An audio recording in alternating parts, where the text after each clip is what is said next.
Welcome to the show that literally takes it to the streets.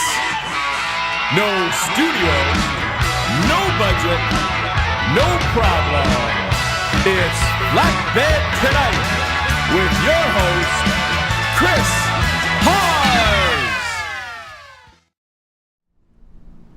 Welcome back to Flatbed Tonight. My name is Chris Hawes, and we are joined by, a personal friend of mine, a longtime friend, actually, the famous Liam McGuire.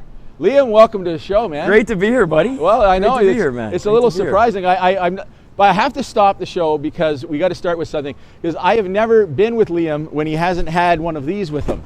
That's what I'm talking about right there. Yes, sir. Right on. We are going to have a Molson X. Just chat like we normally do, actually. 100,000 coming up on December 9th. So there we go, buddy. Cheers. So everybody knows the Liam McGuire trivia expert. Beautiful. You know what I mean, public figure. But what they don't know is the Liam with a song in his heart, right? And incidentally, that song at 3 a.m. is Edison Lighthouse. That's true.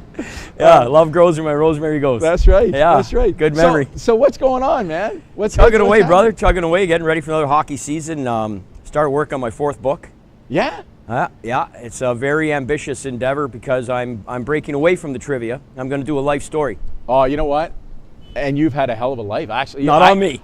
No, not of you. Oh, whose life story? No. I'm going to guess. Can I guess? No, you'll never get it. But it's not Spider? It's not Spider because he's got a book out. He's done very well with his book, Out of the Darkness. That is his life story. But you remember a little movie in the 70s called Slapshot? Absolutely. Of course you do. The main antagonist was a character named Ogie Oglethorpe. Yeah, absolutely. That was patterned after Billy Goldthorpe. That's right. I'm writing his life story. Are you really? Yeah. Oh, that's awesome. Yeah. That is great. Mark my words, it will be a movie. You know what? God damn it, I want to be in that movie. We'll get you in it. Okay, that's Can you do a bar scene or something? Yeah, exactly. Yeah.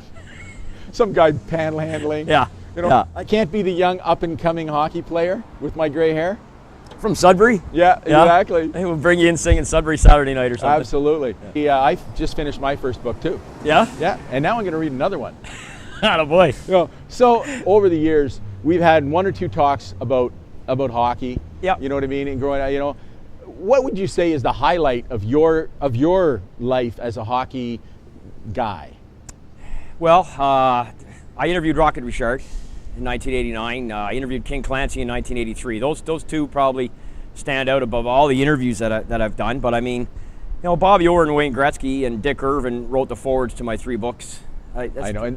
And this pretty is special. Thing. I just want to let you know, and I don't want you to be disappointed. The only reason I invited you here is because I want you to take me to the next Bobby Orr golf tournament. Terry Sound. Let's go. Take this thing. Yeah, absolutely. I'm there, man. I'm there. Yeah. Bobby'd be great in this chair. So he would. He'd be awesome. I'm a little nervous though, because he'd be jealous of me, right? Yeah, for sure. With the hands that I've got. Yeah. Yeah. The Coniston kid. That's right. There's been some probably famous, illegal, by the way. No, absolutely not. We're licensed in Ottawa. We're completely licensed. This is licensed. Absolutely. It's the only flatbed in town that has a liquor license. Perfect. Very famous altercation on television during a show or whatever. Yeah. Mine? Yeah. Yeah. So tell me, what's the real story? I want to know that real story. He was an idiot and he took a shot at the Canadian flag. So you just snapped? Well, we worked up to snap level there, but I mean, he threatened me. He wanted to beat the shit out of me. There's no doubt about it. Gene Mack was his name. It was January 20th, 1999 on Off the Record on TSN. I did that show 44 times. That was my 6th time, I think, that I was on. I was on with them the previous October. We got into it pretty good, and they brought you back to just stir the shit. I think they knew they had a hot one there in him and I. He was an antagonist, and I'm a protagonist, and it was a good mix. Except he's twice my size, and he would have killed me for sure. Well, you know what? I don't know. I've heard stories too. You can talk your way out of a lot of things. You can, and you can. I couldn't. There's nowhere to run. The studio was about the size of this flatbed. So I want everybody to get a chance to know a little bit about what makes you tick. So what have you done just this week? Because I know you have a schedule that's crazy. Yeah. Okay. So just tell me all the things that you've done this week, and then people will go like, how the Christ does he get all that done? Really, it hasn't been too crazy the last 7 days because everything was revolving around the big Mike Weir event that we hosted at Review. So, I mean, that was a 2-dayer. And I did the live auctions, Yeah. and I brought in Kerry Fraser, so I was hanging with Kerry for a couple of days. And did he have the hair going? he had the hair going, man. It's absolutely perfect. Not Yeah. a hair out of place. It's unbelievable. He's one of us, by the way. Yeah. Oh, he's totally one of us. Oh, that's He would awesome. so fit into a party at the Gunchers. You have no idea. Yeah, absolutely. He's an amazing guy, amazing character. He was an official for 30 years. 1,904 games, 261 playoff games, longer than anybody else in NHL history. And everyone just remembers that one call. Game 6, 93, May 27th. This is the thing, you know what? You do one thing wrong, and that's what people remember all the time. There's a line there, but probably shouldn't say it. We are, you know what? We're going to come back. We got to go to a commercial. All right. We are coming right back. All right. We'll be right back with Liam Maguire. And we're back with Liam Maguire on Flatbed tonight. Liam, great having you back again great after man. that Having long fun. commercial. That was good. Enjoying the pint. Absolutely. So we were talking about hockey. And Yeah. we were talking about Kerry Fraser, stuff like that.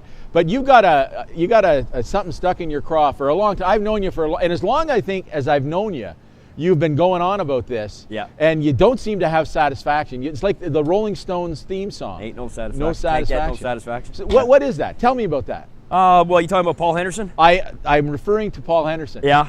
Well, I started running a campaign in 1999 to get him inducted into the Hall of Fame. It's treasonous that he's not in there. It's absolutely one of the biggest jokes in sports history that he's not in that respective sports Hall of Fame, hockey, given the impact of that goal. So 1972. Why not? Well, I think there's a couple of reasons that I've been able to unearth over 18 years. The hierarchy of there's 18 people on the selection committee. Yeah. They're still overseen by Harry Sinden, who was the coach of Team Canada 72. Absolutely, yeah. And Jim Gregory, who was the GM of the Leafs when Paul left to jump to the WHA. There's a lot of acrimony there. It's my belief that Jim Gregory has had it in for Paul for 40-some years. That's number one. Number two... Well, he must be, what is he, 100? Jim Gregory, yeah, he's had like 2 massive heart attacks. He's still alive, but he still carries a lot of weight. Wow. It's a political entity. The Hall of Fame is a joke in a sense of the infrastructure of it, but it's not a joke to anybody who goes up there to receive that honor. Absolutely. It's a tremendous honor. Oh. But Vladislav Tretiak is in the Hall. And never played a single game in the NHL. Which is okay. Guys don't necessarily, they're putting women in now, and they've gone down that road, and there's people in the Hall that did not play in the NHL. Right. But you're putting in Tretiak, losing goalie 72, losing goalie 76, pulled in the Challenge Cup 79, pulled in the Miracle Game, the Americans' biggest moment in 1980. Yeah, you're He's right. known really for 3 things. Opening night, September 2nd, 72 of the Summit Series, New Year's Eve 75 against the Habs, and the 81 Canada Cup, where he did play outstanding, especially in the final game.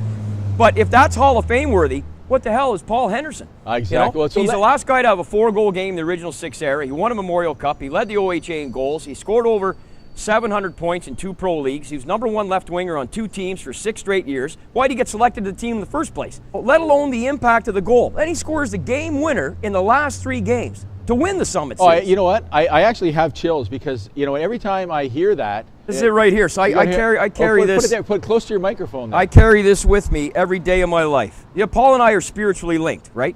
Monday night, December 4th, 1995, I met him on national TV, CBC Pamela Wallen show. Yeah. I shook his hand like this at 9:31 p.m. Yeah. It's the exact minute my dad died. And My that 2 was it. biggest heroes. Yeah. So Henderson made a well-step work foul. Here's another shot. this is a sound card, 15 seconds, 22 words. Foster Hewitt's iconic call, Thursday afternoon, September 28th. 1972 at 2:30 p.m. Eastern Standard Time. I was sitting in the school gymnasium at the same time watching on that little Everybody knows where they were. Everybody knows exactly where they were. If you were alive and you have a memory, you know where you were in 72. Absolutely. He's got a new book I can't coming remember where I was last Wednesday, but you know where you were in 72. Exactly. So to be blunt, and I'm going to go close up right here. Selection committee from the Hockey Hall of Fame, smarten the fuck up. Right on.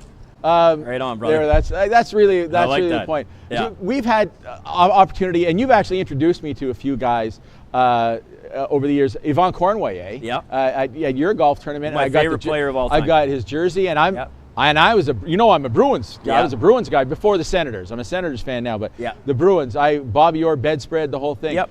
But you could not meet a classier guy. Oh, and you can't argue with the 15 Habs. years, 10 cups. Oh. He's one of only 2 men in NHL history to captain every team he captained, won a Stanley Cup. He captained the Habs for 4 years. They won all 4. The only other guy to do it is Rocket Richard. Yeah. So that's and ironically, both right wingers both shot left. Kind of unique. But well, it gives you a better angle to the net. Class guy. That's why I always did the same. Sure. Absolutely. I always. Well, you're cutting in on your forehand. Yeah, exactly. Yeah. He could shoot both ways. So. Yeah. Well, speaking of shooting both ways, I know some people who also do. We got to leave.